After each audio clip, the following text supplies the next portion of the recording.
Hello friends, आज हम पढ़ेंगे क्लास 10th के मोस्ट इम्पॉर्टेंट क्वेश्चंस जो इस साल 2023-24 के बोर्ड एग्जाम्स के लिए सबसे इम्पॉर्टेंट है। आज हम लेक्चर नंबर फर्स्ट करने जा रहे हैं, जिसमें हम चैप्टर नंबर 1 साइंस के सारे इंपॉर्टेंट क्वेश्चन को डिस्कस करने वाले हैं। ठीक है, चलिए पहला क्वेश्चन है आपका एक्टिविटी से।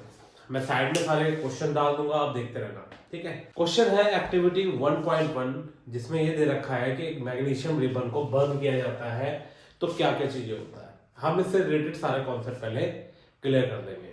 देखिए, मैग्नीशियम को जब ऑक्सीजन की प्रेजेंस में जलाया जाता है तो बनता है मैग्नीशियम ऑक्साइड। क्या बनता है? Magnesium oxide. इसको हम बैलेंस कर लेंगे। ठीक है, ये होगी इसकी बैलेंसिंग। तो पेपर में बैलेंसिंग भी आ सकती है, आपको सबके लिए तैयार रहना है। उसके बाद सेकंड नंबर पे आता है ऑब्जर्वेशन।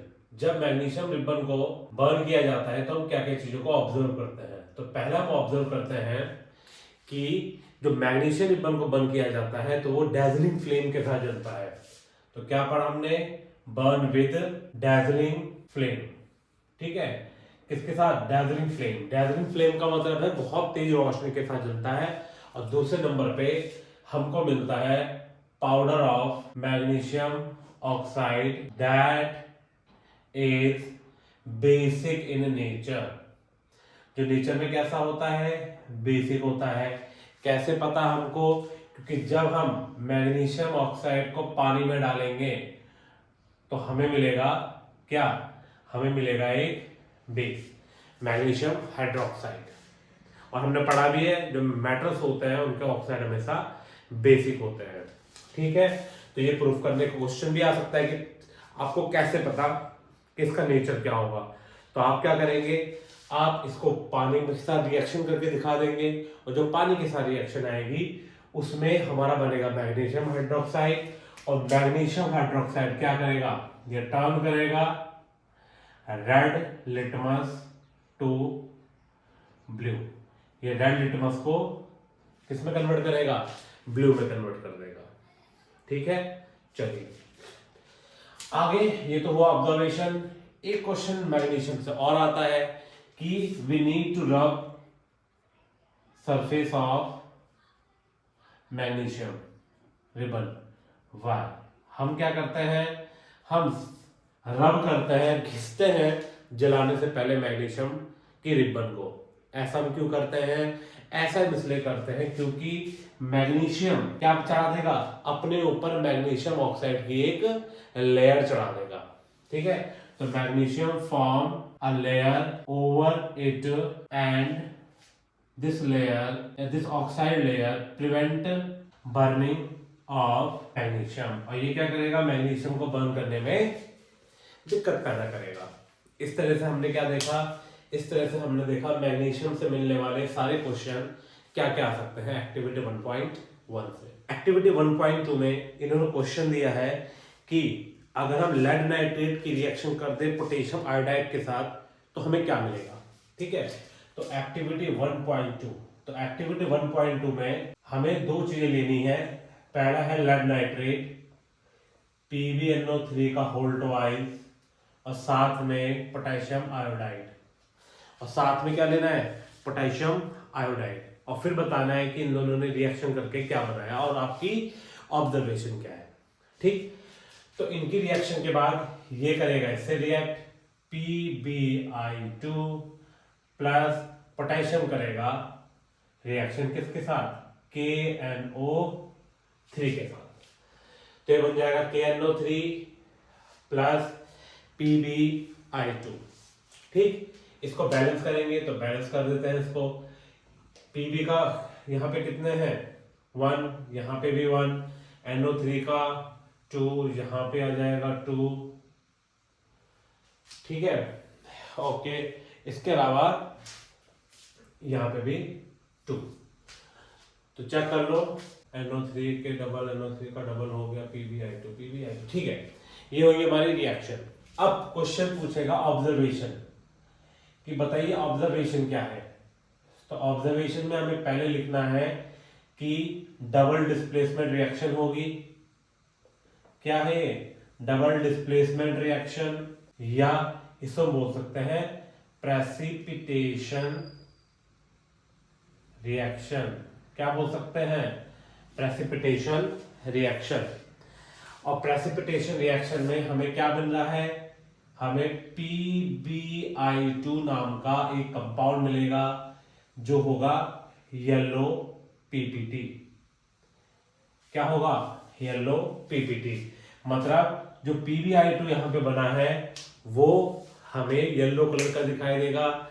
PPT माने प्रेसिपिटेट, और प्रेसिपिटेट का मतलब हुआ, क्या हुआ, प्रेसिपिटेट का मतलब हुआ इनसॉल्युबल पार्ट, ठीक है, that set at bottom during reaction. तो जिस रिएक्शन में हमारा प्रेसिपिटेट बनता है उसे हम कहते हैं प्रेसिपिटेशन रिएक्शन। कलर जरूर याद कर लेना, कौन से कलर के बनते हैं, यहां मैंने लिख दिया येलो कलर का बनेगा, ये कैसा, येलो कलर का बनेगा PPT। सेकंड नंबर पे ये रिएक्शन जो है इसमें क्या बनेगा, potassium nitrate also form, potassium nitrate भी फॉर्म होगी। ठीक, एक क्वेश्चन पूछता है किस टाइप की रिएक्शन है, तो ये रिएक्शन। एक क्वेश्चन पूछता है वो इसको बैलेंस करो, बैलेंस हमने कर दी। एक क्वेश्चन पूछता है वो कौन सी इसमें कौन सा ऑब्जर्वेशन है, तो ऑब्जर्वेशन बता दिया हमने। एक क्वेश्चन पूछता है कि जो PPT बन रहा है उसका कलर बताइए, तो कलर भी हमने बता दिया। ये पार्ट भी आपका क्लियर हो गया, ठीक है। एक्टिविटी 1.3 में हमको डायग्राम के साथ एक क्वेश्चन गिवन है जिसमें हमको दिखाया गया है कि एक कॉनिकल फ्लास्क है जिसमें डाइल्यूट सल्फ्यूरिक एसिड और जिंक ग्रैन्युल्स, जिंक के छोटे छोटे टुकड़े डाले गए हैं। क्वेश्चन में पूछेगा ये बताओ इनकी रिएक्शन क्या होगी, कौन सी चीज बनेगी, क्या का ऑब्जर्वेशन हो गया। तो चले हम इसमें देखते हैं। देखिए हमें जिंक गिवन है और साथ में गिवन है क्या, साथ में हमें गिवन है H2SO4। और जब जिंक और सल्फ्यूरिक एसिड की रिएक्शन होगी तो क्या बनता है, तो बनता है ZnSO4 प्लस हाइड्रोजन गैस। तो ऑब्जर्वेशन में हम क्या लिखेंगे कि जिंक सल्फेट इज फॉर्म। अगर वो पूछता है क्या ऑब्जर्वेशन, तो ऑब्जर्वेशन में हमने देखा कि क्या बना, ZnSO4 जिसे हम कहते हैं जिंक सल्फेट, वो हुआ आपका फॉर्म। दूसरे नंबर पे हाइड्रोजन गैस इज प्रोड्यूस्ड। कौन सी गैस बनती है, हाइड्रोजन गैस, ठीक, ओके। अब इसमें एक चीज और पूछी है कि जिंक की अगर रिएक्शन HCl के साथ भी हो जाए तो भी यही चीज बनेगी, ZnCl2 प्लस हाइड्रोजन गैस, ठीक। Do you observe anything happening around the zinc granules, क्या आपको कुछ लग रहा है कि जिंक ग्रेन्यूल्स के साथ कुछ हो रहा है। तो इसमें हम देखेंगे कि जिंक ग्रेन्यूल्स के पास कौन सी गैस निकल रही है, hydrogen gas. Near zinc granules hydrogen gas is formed. ये बबल डाउन, वो बबल होके बाहर निकल रही है। एक उसने पूछा है कि क्या टेम्परेचर बढ़ेगा अगर आप इसको टच करते हैं कंटेनर को, तो क्या टेम्परेचर में कोई चेंज आएगा। तो बिल्कुल कोनिकल फ्लास्क, जो फ्लास्क टेम्परेचर राइज। इसका मतलब कैसी रिएक्शन है ये, एक्सोथर्मिक रिएक्शन। देखिए ऐसे क्वेश्चन अब बहुत आते हैं पेपरों में, ठीक है। आप पढ़ के जाएंगे सिंपल सिंपल से चीजें, वट्टे दिए वट्टे दिए वट्टे दिए, वट्टे वट्टे वाले क्वेश्चन ज्यादा नहीं आते, एक एक्टिविटी बेस्ड क्वेश्चन ज्यादा आते हैं, तो आप उन पे ज्यादा ध्यान देना, ठीक। तो ये क्वेश्चन था एक्टिविटी 1.3 का, जिसमें हमने पढ़ा कि जिंक को जब एसिड के साथ डाला जाता है तो एक सॉल्ट और एक गैस बनती है, हाइड्रोजन गैस। ऑब्जर्वेशन में मैंने लिख दिया है। और कौन सी रिएक्शन है, एक्सोथर्मिक रिएक्शन है ये। और एक्सोथर्मिक रिएक्शन में हमारा टेम्परेचर जो है वो थोड़ा बढ़ जाता है, ठीक है। एक्टिविटी 1.4 में हमको एक और डायग्राम गिवन है जिसमें हम देखेंगे कि कैल्शियम ऑक्साइड और वाटर की रिएक्शन दिखाई गई है, कि कैल्शियम ऑक्साइड और वाटर को साथ में रखा गया है। तो पहली बात कैल्शियम ऑक्साइड CaO, इसके नाम बड़े इंपॉर्टेंट है। कैल्शियम ऑक्साइड, कई लोगों को इसमें कंफ्यूजन होता है। इसी को हम कहते हैं क्विकलाइन, ठीक है, क्विकलाइन।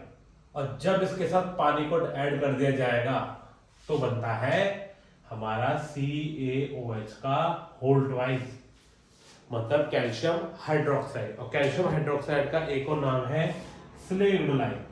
क्या है इसका? स्लेग्ड लाइम या कैल्शियम हाइड्रोक्साइड।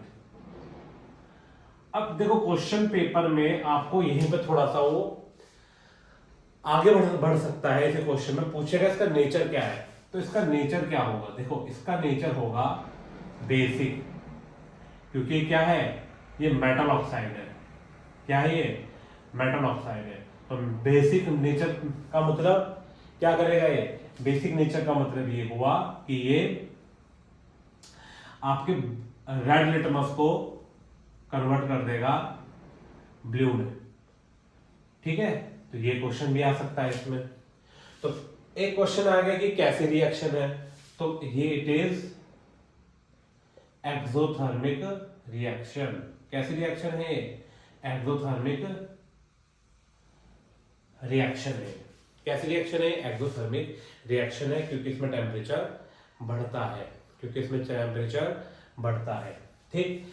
ऑब्जर्वेशन अगर पूछा तो ऑब्जर्वेशन में भी ये लिख दीजिएगा कि इसमें कैल्शियम हाइड्रोक्साइड बनेगा और इसमें टेम्परेचर बढ़ेगा, मतलब इट इज एक्सोथर्मिक रिएक्शन, ठीक है। इसके अलावा इसमें कुछ नहीं पूछा है और ये एक्टिविटी भी यहाँ पे होती है खत्म। इसी क्वेश्चन को अगर मैं आगे बढ़ाऊं, देखिए ये चूना है, चूना समझते हैं जो व्हाइट वॉशिंग होती है घरों में। तो व्हाइट वॉशिंग जो होती है ये वही है। आप उसमें पानी डालते हो, देखोगे आप कि बुलबुले निकलते हैं। बुलबुले मतलब वो खौलने लग जाता है। वो खोलना है, इसका मतलब क्या बन रहा है? वो कैल्शियम हाइड्रोक्साइड। इस कैल्शियम हाइड्रोक्साइड को आपने दीवारों पर इसको पुताई कर दी अच्छे से, ठीक। इसकी आपने क्या कर दी? दीवारों पे पुताई कर दी। दीवारों पे पुताई करने के बाद आप देखेंगे कि जो दीवारें पुताई हुई है वो उस समय व्हाइट कलर का नहीं दिखाई देगा, वो थोड़ी देर बाद होता है व्हाइट। तो ऐसा क्यों होता है? देखिए ऐसा इसलिए होता है कि इसी रिएक्शन को अगर मैं आगे बढ़ाऊं तो आप देखेंगे कि कैल्शियम, अगर मैं इसी को आगे बढ़ाऊं तो यहां पर यही CaOH का होल ट्वाइस एनवायरमेंट से लेता है कार्बन डाइऑक्साइड। क्या लेता है? ये आसपास से कार्बन डाइऑक्साइड को एब्जॉर्ब करता है और बनाता है CaCO3। क्या बनाता है? CaCO3, और साथ में बनाता है वाटर मॉलिक्यूल। ये CaCO3 हमारा कैल्शियम कार्बोनेट है। क्या है हमारा? Calcium carbonate. यह है हमारा कैल्शियम कार्बोनेट, और यही होता है जो व्हाइट कलर देता है हमारी दीवारों को। तो पेपर में पूरा लिख के आता है कि एक सब्सटेंस X है जो रिएक्ट कर रहा है पानी के साथ, वो सब्सटेंस Y बना रहा है। Y on reacting with the atmospheric gas या ग्रीन हाउस गैस, क्योंकि carbon dioxide green house gas भी है, वो टर्न व्हाइट। तो बताओ ये XY जेड क्या क्या है। इसके अलावा लाइमस्टोन भी हम इसी को बोलते हैं। इसके अलावा जो एक्शेल्स होती है वो भी इसी की बनी होती है, वही दीवारों को व्हाइट कलर भी प्रदान करता है, ठीक है। समझ गए एक बात। इसके अलावा अगर मैं बोलूं कि ये रिएक्शन कहाँ काम आती है, ये रिएक्शन एक्चुअल में test for carbon dioxide gas भी है। कोई गैस कार्बन डाइऑक्साइड है या नहीं, आपको कैसे पता चलेगा? कि आप मुंह से आप गैस छोड़ रहे हो, मुंह से कार्बन डाइऑक्साइड छोड़ रहे हो, प्रूफ करो इस बात को क्यों कार्बन डाइऑक्साइड है। वहां आपको क्लियर करने के लिए एक काम करना पड़ेगा। अगर आप कार्बन डाइऑक्साइड को एक बीकर में कैल्शियम हाइड्रोक्साइड के साथ फूंक मारेंगे तो वो क्या कर देगा? वो उसको व्हाइट कलर कर देगा, जो यहाँ पे भी हो रहा है। तो इसका मतलब हम क्या लिखेंगे कार्बन डाइऑक्साइड के टर्म्स में? Carbon dioxide gas turn lime water milky. Milky माने मिल्क का कलर देना शुरू कर देगा, मतलब आपका बन चुका है CaCO3, और लाइम वाटर का मतलब हुआ CaOH का होल ट्वाइस। इसे हम क्या बोल सकते हैं? लाइम वाटर भी बोलते हैं। तो पूरा कॉन्सेप्ट मैंने समझा दिया। चूल्हे में आपने पानी डाला, उसके बाद उसको आपने दीवार पे पोत दिया। दीवार पे पोतने के बाद कार्बन डाइऑक्साइड ने उसने कार्बन डाइऑक्साइड को एब्जॉर्ब कर लिया, इसके बाद दीवारें व्हाइट कलर की हो गई, ठीक है। नेक्स्ट एक्टिविटी है हमारी एक्टिविटी 1.5। एक्टिविटी 1.5 में इस चैप्टर की सबसे इंपॉर्टेंट जो एक्टिविटी है, जिससे क्वेश्चन सबसे ज्यादा पूछे जाते हैं, वो यही एक्टिविटी है। इसको आप याद रखिएगा। इस एक्टिविटी में हमको दिया गया है कि एक डायग्राम दिया गया है। ये डायग्राम के साथ 1 नंबर का भी क्वेश्चन आ सकता है, 5 नंबर का भी, 4 नंबर का भी, बड़े बड़े क्वेश्चन आ सकते हैं इस टाइप में। तो इसने कहा है कि फेरस सल्फेट क्रिस्टल, तो आपको याद रखना है फेरस सल्फेट क्रिस्टल क्या होता है। फेरस सल्फेट क्रिस्टल, देखिए अगर वो बोलता फेरस सल्फेट तो होता FeSO4, लेकिन उसने बोला है क्रिस्टल, तो वाटर ऑफ क्रिस्टलाइजेशन यहाँ पे आ जाएगा।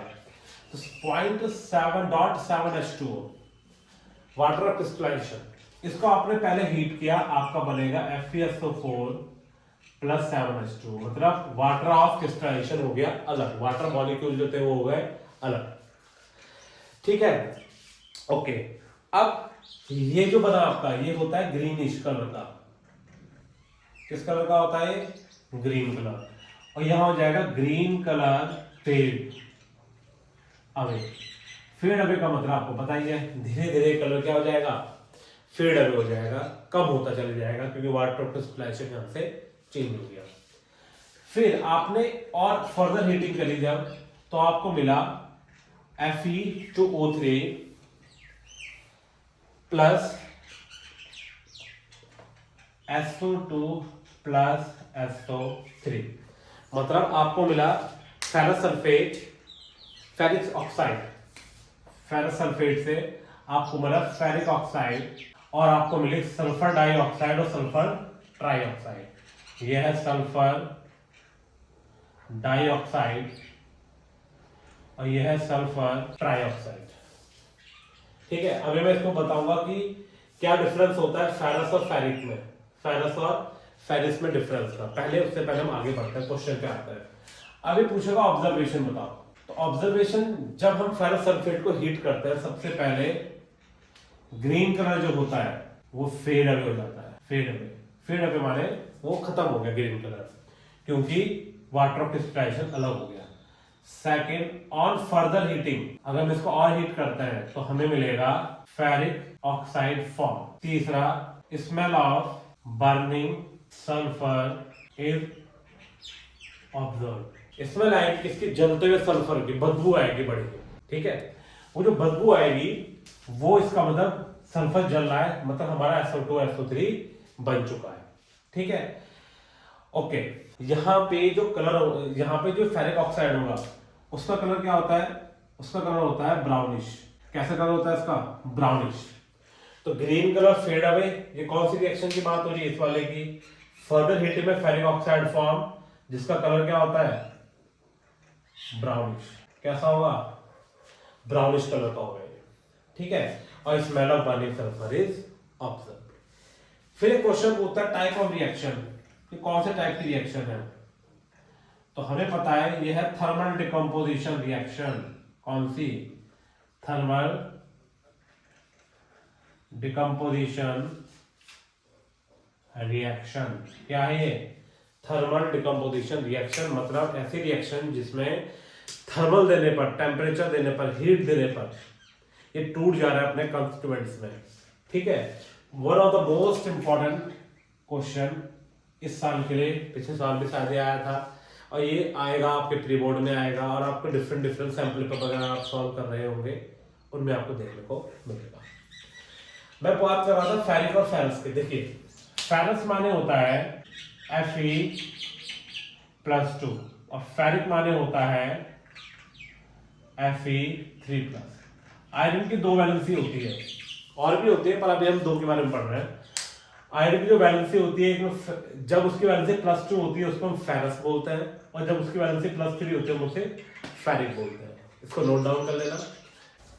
नेक्स्ट एक्टिविटी हमारी है एक्टिविटी 1.6। एक्टिविटी 1.6 में और एक्टिविटी 1.5, ये सबसे इंपॉर्टेंट क्वेश्चंस में से एक है, इसको जरूर आप करके जाना। देखिए, इसमें हमें दे रखा है लेड नाइट्रेट। क्या दे रखा है? Lead nitrate. अभी हमने इसके पहले भी पढ़ा था लेड नाइट्रेट PbNO3 का होल डिवाइड, याद कर लीजिए। को जब हम हीट कर रहे हैं, क्या कर रहे हैं हम? जैसे हीट कर रहे हैं तो क्या मिलेगा हमें, देखिए तो हमें मिलता है लेड ऑक्साइड, NO2 और ऑक्सीजन गैस। और ये डेल्टा का मतलब, इसे डेल्टा कहता है, इसका मतलब हीट करने पर।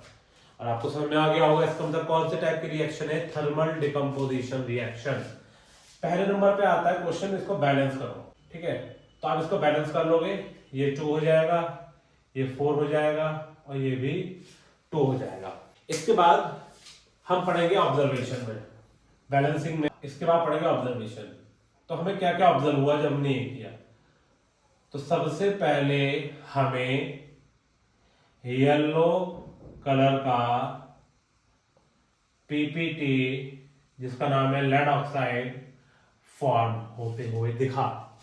तो हमें सबसे पहले क्या दिखा, lead oxide. Lead oxide, lead oxide का मतलब जो येलो कलर का प्रेसिपिटेट बनाएगा वो हमको यहां पर दिखा।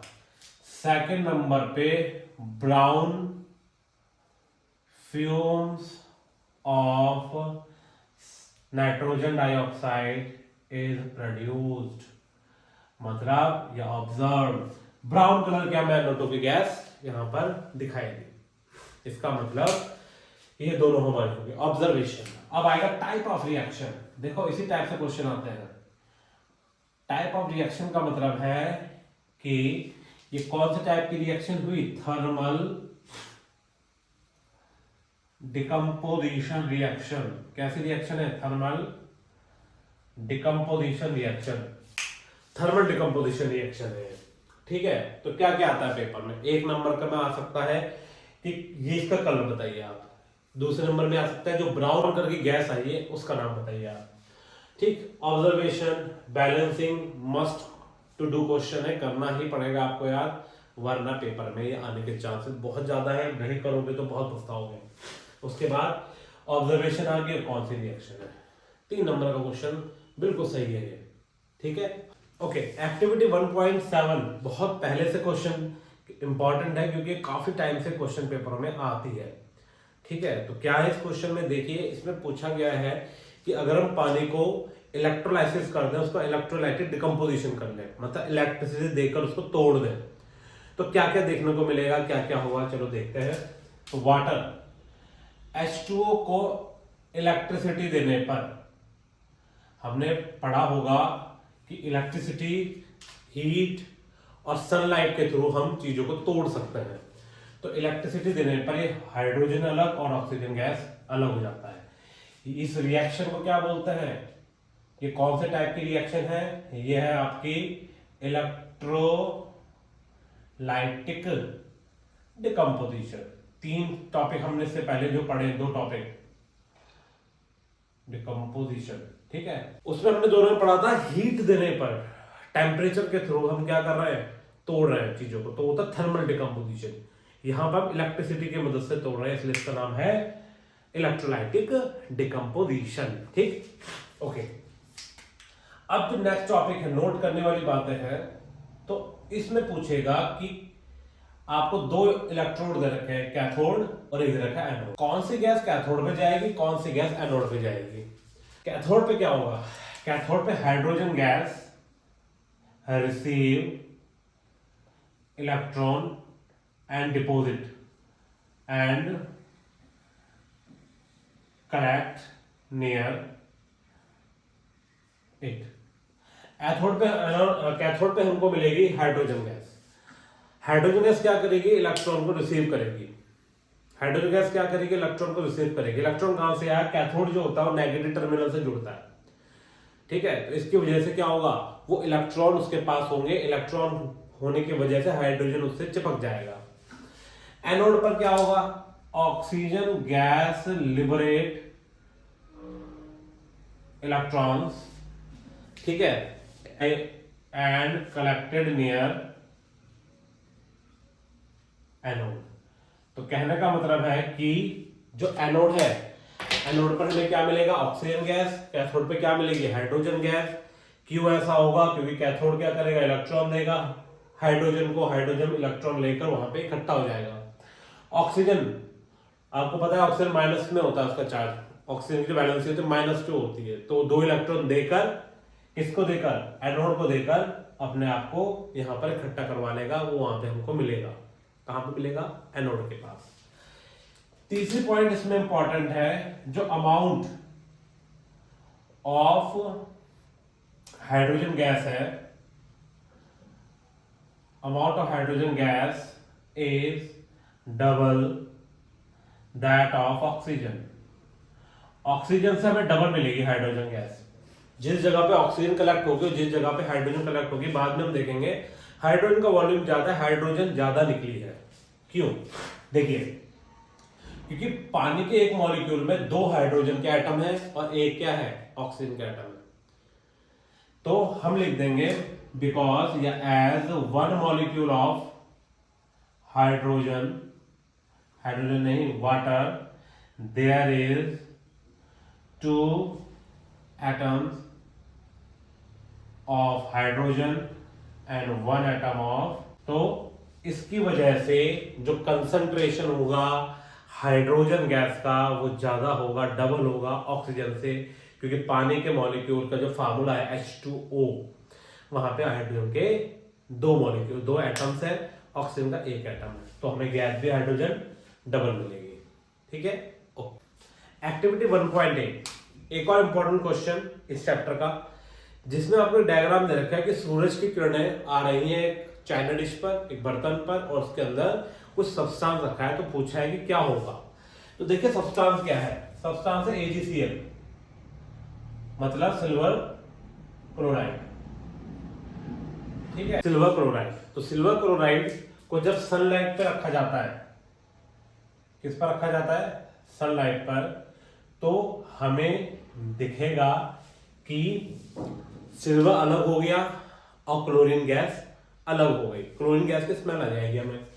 तो ये किस कलर का होता है, ये ग्रे कलर का होता है, और ये है क्या, ये सिल्वर है। तो अगर आप एक बर्तन में क्या रख देंगे, सिल्वर क्लोराइड रखेंगे और सूरज की रोशनी उस पर आने देंगे, तो आप देखेंगे कि उसमें क्या होगा, उसमें ग्रे कलर का सब्सटेंस हमें मिलेगा। तो ऑब्जर्वेशन में क्या लिख देंगे हम, ऑब्जर्वेशन में लिखेंगे नंबर 1 ग्रे कलर्ड सब्सटेंस जिसका नाम है। तो हमने देखा कि हमको जब सिल्वर क्लोराइड को हम सूरज की रोशनी में रखेंगे तो हमें एक तो ग्रे कलर का सब्सटेंस मिलेगा, जो कौन सा है, जो है सिल्वर, और एक गैस निकलेगी जिसका नाम क्या है, क्लोरीन गैस। ये तो हो गई हमारी ऑब्जर्वेशन। काम कहाँ आती है चीजें, ये यूज होता है ब्लैक एंड व्हाइट फोटोग्राफी में। कहाँ यूज होता है, ब्लैक एंड व्हाइट फोटोग्राफी में इसका यूज किया जाता है। किसका यूज किया जाता है, इस रिएक्शन का। इसके अलावा अगर सिल्वर क्लोराइड की जगह सिल्वर ब्रोमाइड हो जाए AgBr, तो भी सेम रिएक्शन है, कोई अंतर नहीं आएगा, बस वहां पे ब्रोमीन गैस निकलेगी, यहाँ क्लोरीन गैस निकल रही है। जितने भी हैलाइड्स होते हैं, हैलाइड्स का मतलब जितने भी हैलाइड्स होते हैं सिल्वर के, जैसे फ्लोरीन, क्लोरीन, ब्रोमीन, आयोडीन, सब यही रिएक्शन दिखाते हैं, सब का यूज इसी में होता है, फ्लोरीन, क्लोरीन, ब्रोमीन, आयोडीन। ठीक है, उनमें सब में ये रिएक्शन आती है। कोई नई चीज आ गई तो बिल्कुल टेंशन मत लेना, आपको याद रखना है कि मैंने क्या बताया, फ्लोरीन, क्लोरीन, ब्रोमीन और आयोडीन, इनके साथ यही रिएक्शन होगी। क्लोरीन में क्लोरीन गैस बनेगी, ब्रोमीन होगा तो ब्रोमीन गैस बनेगी, आयोडीन होगा तो आयोडीन अलग हो जाएगा। इस टाइप से हमको यही चीज देखने को मिलेगी। अब एक क्वेश्चन और आता है कि अगर हमने ये जो चीज है रखेंगे कहां, तो इसको हम हमेशा स्टोर करके रखते हैं किसमें, ब्लैक शेडेड बोतल में। ब्लैक शेडेड बोतल में हम इसको स्टोर करते हैं। किस पर स्टोर करते हैं, हम ब्लैक शेडेड बोतल में स्टोर करते हैं किसको, सिल्वर क्लोराइड को, ताकि सूरज की रोशनी उस पर ना जा पाए। ठीक है, one of the most important question. Last जो हमने भी रिसेंटली 3-4 एक्टिविटी पढ़ी है, फेरस सल्फेट, लेड नाइट्रेट वाली, फिर वाटर का डिकम्पोजिशन, और ये चारों इंपॉर्टेंट है। इन 4 में से ज्यादातर एक क्वेश्चन इन्हीं में से आता है अधिकतर। एक्टिविटी 1.9, एक्टिविटी 1.9 में हमको दे रखा है कि आयरन की किलो को कॉपर सल्फेट सॉल्यूशन में डाला गया है। हमसे पूछा है बताओ ऐसा करने पर आपको क्या क्या ऑब्जर्वेशन होगी और क्यों होगी ऑब्जर्वेशन। ठीक है। तो आयरन को जब हम कॉपर सल्फेट में डालेंगे तो हम देखेंगे आयरन कॉपर से ज्यादा रिएक्टिव होता है, तो आयरन क्या करेगा, कॉपर को हटा देगा। कैसे हटाएगा, ये इसकी जगह ले लेगा FeSO4 और कॉपर हो जाएगा अलग। ये रिएक्शन तो आपको आती थी। अब बात यह है कि ऑब्जर्वेशन में क्या लिखना है। तो ऑब्जर्वेशन में आपको पहले तो ये पता होना चाहिए कॉपर सल्फेट हमेशा ब्लू कलर का होता है। किस कलर का होता है, ब्लू कलर का होता है, ठीक। और जो फेरस सल्फेट होता है ग्रीनिश होता है। कैसा होता है, ग्रीनिश कलर का होता है, थोड़ा थोड़ा, अभी हमने पीछे में पढ़ा था। तो पहला ऑब्जर्वेशन में हम देखेंगे कि blue colour of copper sulphate solution faded away. क्या हो जाएगा, फेड अवे हो जाएगा, उड़ जाएगा, ठीक। किसका, कॉपर सल्फेट का। दूसरा, solution colour change to green, और सॉल्यूशन का कलर हो जाएगा ग्रीनिश। तीसरे नंबर पे हम देखेंगे कि कॉपर डिपॉजिट हो जाएगा, deposited over the surface of iron. लोहे के ऊपर कॉपर चिपक जाएगा। लोहा अलग होगा, ये अलग होगा, और कॉपर अलग होके किस पे चिपक जाएगा, इस आयरन पे ये चिपकना स्टार्ट हो जाएगा, ठीक है। ओके, और एंड नेल बिकम, नेल माने कील जो है वो हो जाएगी ब्राउन। कैसे हो जाएगी, वो ब्राउनिश कलर की हो जाएगी। तो अगर हम हमने एक कील को, हम कील समझते हैं ना, नेल को अगर हम कॉपर सल्फेट में डाल दें, ये क्या है, कॉपर सल्फेट, और ये क्या है, नेल, तो हम देखेंगे कि नेल का कलर हो जाएगा ब्राउन। क्यों हो जाएगा ब्राउन, ब्राउन इसलिए हो जाएगा क्योंकि कॉपर उसके ऊपर चढ़ चुका है। दूसरा, जो ये ब्लू कलर का था ये चेंज हो जाएगा फेरस सल्फेट बनने की वजह से ग्रीनिश कलर में। फिर आएगा कौन से टाइप की रिएक्शन है, तो ये हमारी रिएक्शन हुई कौन सी, ये हमारी हुई डिस्प्लेसमेंट। क्या हुई है, डिस्प्लेसमेंट रिएक्शन, क्योंकि इसमें ज्यादा रिएक्टिव एलिमेंट जो हमारा है आयरन, वो डिस्प्लेस कर रहा है किसको, जी हाँ, वो डिस्प्लेस कर रहा है कॉपर को। नेक्स्ट हमारी एक्टिविटी है एक्टिविटी 1.10।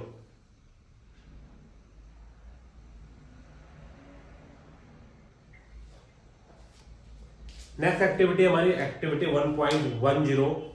इस एक्टिविटी का क्वेश्चन सीबीएसई के जो इस साल के सैंपल पेपर है उसमें पहला दूसरे नंबर पे दे रखा है। काफी इंपॉर्टेंट क्वेश्चन है ये इस साल, क्योंकि सैंपल पेपर में भी इसको इंपॉर्टेंट माना है।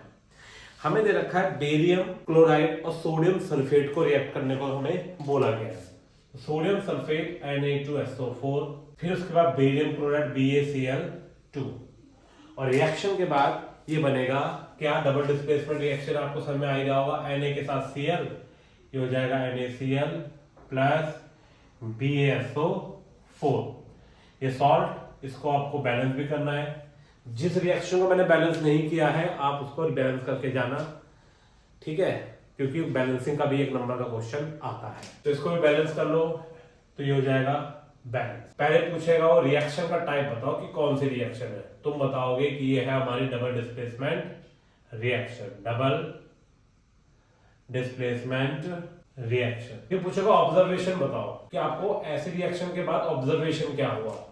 तो हमें एक तो मिला NaCl इज ऑब्टेन, और दूसरे नंबर पे हमें व्हाइट पीपीटी मिली, किसकी, white PPT of BaSO4 barium sulphate is obtained.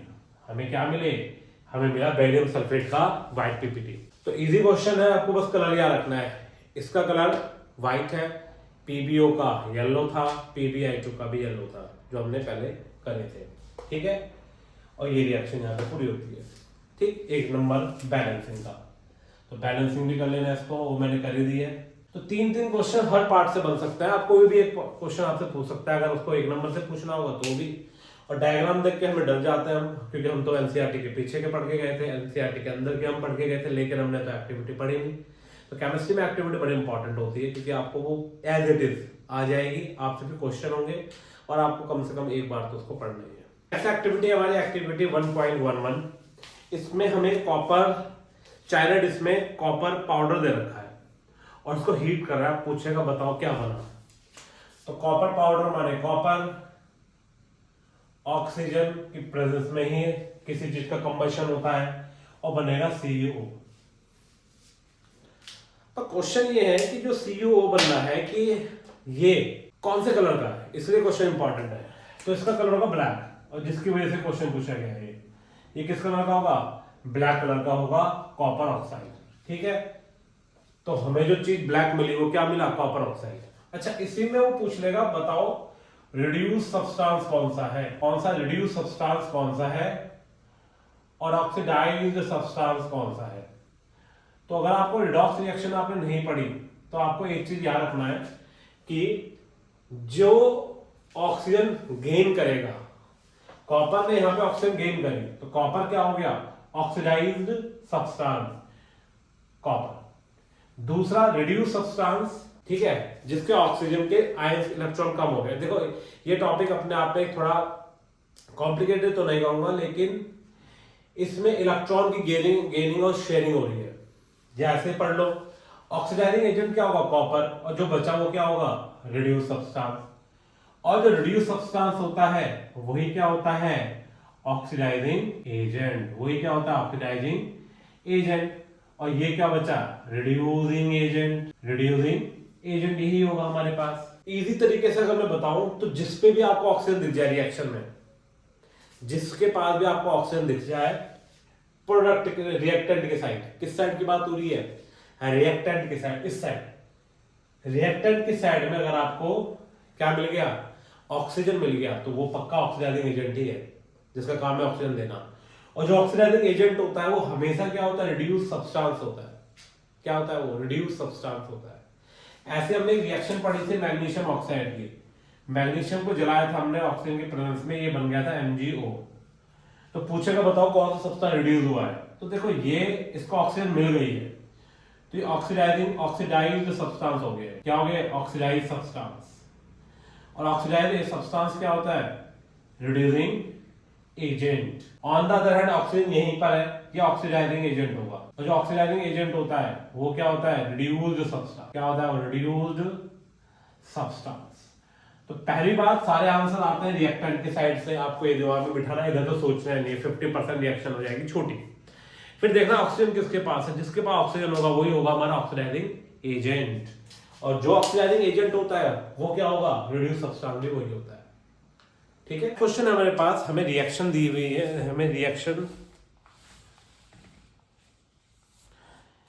एक एक्टिविटी हमें खुद से बोलने को एक एक्टिविटी हमें खुद करनी है। उस एक्टिविटी में दिया है बेरियम हाइड्रोक्साइड दिया हुआ है, बेरियम हाइड्रोक्साइड, और ये रिएक्ट कर रहा है अमोनियम क्लोराइड के साथ।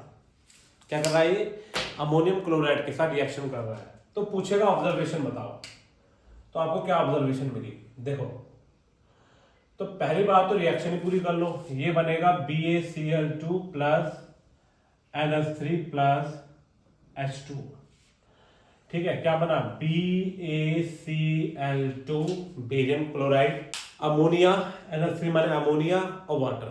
तो आप लिख दोगे कि क्या मिला आपको, बेरियम क्लोराइड इज फॉर्म, इसके अलावा NH3 फॉर्म। अच्छा, ये क्वेश्चन देने का रीजन क्या हो सकता है, ये पूछना चाहेगा आपसे, ये पूछेगा कि क्या टेम्परेचर में कोई डिफरेंस आया, कि क्या ये एक्सोथर्मिक रिएक्शन है या एंडोथर्मिक रिएक्शन है। तो बस यही आपको याद रखना है, ये एंडोथर्मिक है। ठीक है, ये एंडोथर्मिक रिएक्शन है जिसमें हीट की जरूरत पड़ेगी, रिएक्शन हीट एब्जॉर्ब करेगी। ठीक है, निकालेगी नहीं, निकालेगा कौन, एक्सोथर्मिक, ये एनर्जी को गेन करेगा। तो ये एंडोथर्मिक रिएक्शन है। ठीक है, ठीक, ये कैसी रिएक्शन है, एंडोथर्मिक रिएक्शन। इस तरह फर्स्ट चैप्टर के जितने भी इंपॉर्टेंट क्वेश्चन थे वो हमने डिस्कस कर लिए हैं। अब हम सेकंड चैप्टर की तरफ आगे बढ़ेंगे। ठीक है।